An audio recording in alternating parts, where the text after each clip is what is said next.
Hi guys, இன்றைக்கி நம்ம movie ரிவ்யூவில் வடக்கானல் படத்தோடைய ரிவ்யூ தான் பார்க்க போகிறோம். இந்த படம் இப்போ தமிழில் தேட்டரில் அவைலபிளாக இருக்குது. மறக்காம செக் அவுட் பண்ணி பாருங்கள். இது ஒரு அதிரடி ஆக்ஷன் மூவியாக வெளிவந்திருக்கு. இப்போ இந்த படத்தோடைய கதையை பார்த்துடலாம். கொடைக்கானல் பகுதியில் வட்டக்கானல் அப்படிங்கிற ஒரு இடம் இருக்குது. இந்த இடத்துல போதைக்காலம் நிறைய இருக்குது. அந்த தொழிலில் தான் ஆர்கே சுரேஷ் இவங்க செஞ்சுட்டு வராங்க. இவங்க தாதா பெரிய டான், இவங்க தான் அந்த படத்துடைய வில்லன். இப்படி அங்கே இருக்கிற போதைக்காலன்னு ஒரு 200 ஏக்கர் நிலப்பரப்பில் விளைஞ்சிட்ருக்கு. அந்த நிலப்பரப்பு ஹீரோயினுடைய எஸ்டேட்டுக்கு கீழே தான் இருக்குது. உடனே இதை அங்கே இருக்கிற தொழிலாளருக்கெல்லாம் பிரித்து கொடுக்கலாம் அப்படின்னு சொல்லிட்டு அவங்க நினைக்கிறாங்க. ஆனால் இதை கேள்விப்பட்ட ஆர்கே சுரேஷ் இது எப்படியாவது நம்ம கைப்பற்றணும் அப்படின்னு சொல்லிட்டு அதற்குண்டான முயற்சியில் ஈடுபடுறாரு.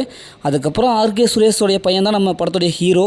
அவர் எப்பவும் போல் ஹீரோயினை லவ் பண்ணுறாங்க. இதை வச்சுக்கிட்டு எப்படியாவது மிரட்டி வாங்கிடலாம் அப்படின்னு சொல்லிட்டு ஆர்கே சுரேஷ் பிளான் பண்ணுறாரு. இப்போ இறுதியில் ஆர்கே சுரேஷ் அந்த நிலப்பகுதியை எப்படி மிரட்டி வாங்குறாரு, இல்லை இறுதியில் என்ன ஆச்சு அப்படிங்கிறது தான் இந்த படத்துடைய ஒன்லைன். படத்துடைய பாசிட்டிவ்னு பார்த்தாவே இதில் நடிச்சிருக்கிற எல்லாமே சூப்பராக பர்ஃபார்ம் பண்ணியிருக்காங்க. குறிப்பாக ஹீரோ செம்மையாக பர்ஃபார்ம் பண்ணியிருக்காங்க. ஒரு அதிரடி ஆக்ஷன் ஹீரோக்குண்டான அனைத்து பண்புகளும் இவர்கிட்ட இருக்குது. அதன்படி அவருடைய கேரக்டர் ஓரளவுக்கு எழுதி எடுத்திருக்காங்க. இந்த படத்துடைய பெரிய ஹீரோன்னு பார்த்தா வில்லத்தனம் பண்ணியிருக்காங்க ஆர்கே சுரேஷ். அவங்களுடைய கேரக்டர் தான் கடைசி வரைக்கும் இவர் ஃபாலோ பண்ணால் அந்த படத்தை பார்த்து முடிச்சிடலாம். அவருடைய ஆக்டிங் பர்ஃபார்மன்ஸ் நல்லா வந்திருக்கு. படத்தில் நடித்த மற்ற எல்லாமே சூப்பராக பர்ஃபார்ம் பண்ணியிருக்காங்க. குறிப்பாக பாடகர் மனோ அவங்க வருவாங்க, அந்த சீன்ஸ் நல்லாவே வந்திருக்கு. ஹீரோயின் ஓரளவுக்கு சூப்பரான ஒரு நடிப்பை கொடுத்துருக்காங்க. படத்துடைய பிஜிஎம் பொறுத்தவரைக்கும் நல்லாவே கொடுத்துருக்காங்க. அதேமாதிரி சினிமோட்டோகிராஃபி ரொம்ப கலர்ஃபுல்லான ஹை குவாலிட்டி சொல்லப்பட்ட அந்த கொடைக்கானல் அழகாக நல்லாவே காமிச்சிருக்காங்க.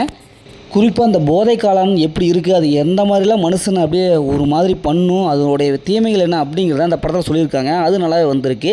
இந்த படத்தோடைய மைனஸ்ன்னு பார்த்தாவே ஃபஸ்ட் ஆஃப் நல்லாவே இல்லைங்க. ஏன்னா போர் அடிக்குது, படம் ப்ரிடிக்டபுளாக இருக்குது. இவங்க சொல்ல வந்த கதையை ஒரு போரிங்கோடு கொடுத்துருக்காங்க. செகண்ட் ஹாஃப் தான் நல்லா இருக்குது. அதனால் ஃபஸ்ட் ஹாஃப்ல கொஞ்சம் ட்விஸ்ட் அண்ட் டர்னிங் மெயின்டைன் பண்ணியிருக்கலாம்.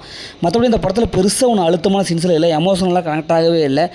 ஏன்னா ஓரளவுக்கு ஸ்க்ரீன் ப்ளே பொறுத்தளவுக்கு ஏனோ தானோ இருக்குது, அதை கொஞ்சம் கரெக்ட் பண்ணியிருக்கலாம். படத்தில் அந்த மாதிரி சீன்ஸில் எதுவுமே இல்லை, ஃபேமிலியில் பார்க்கலாம். மொத்தம் அந்த படம் சூப்பராக பண்ணுறாங்கன்னா இந்த படம் ஒரு ஒன் டைம் வாட்ச் அப்படி தான் நான் சொல்கிறேன். ஓகே, இதேமாதிரி அடுத்து ஒரு புதிய மூவி ரிவ்யூ சந்திப்போம்.